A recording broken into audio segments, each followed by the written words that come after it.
the world has been having this conversation about how it's easier, right, to sell albums than it is to now. It's easier to sell albums nowadays than it was in the past because people had to actually get up and go to the store and buy them. For So sure. they're saying that physical albums Was harder to sell. was harder to sell than this sure. virtual shit, and you believe that? Yeah.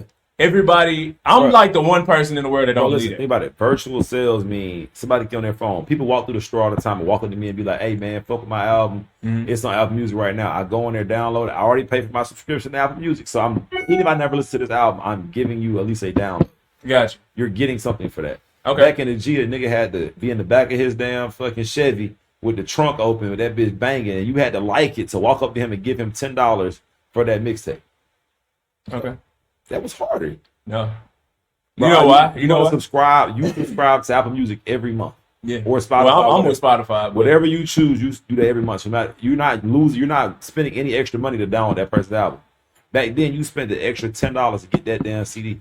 You wanted that CD. You back wanted then, you didn't have to listen to an album 1,263 times for it to be the equivalent of one album sold. So you telling me you got to listen to something 1,263 times for it? I thought that's the minutes. Is that many times? That's how many times Oh, each record damn. has to be spent to be the equivalent of one sale.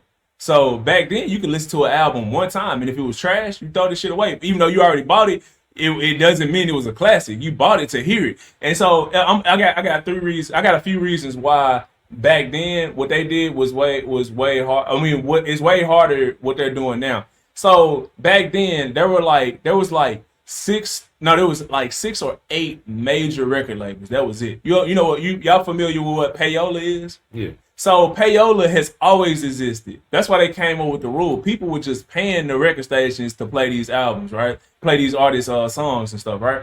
So back then, you only had 8 major record labels, right? Each major record label in each category had like 5 artists that they was pushing at any one time, and that was it. You wasn't battling 1,000 niggas to get out. Like you was only like if you was one of their top 5, they was pushing your shit. So like in 1998, for example, when DMX came out, he had 2 albums go platinum in the same year.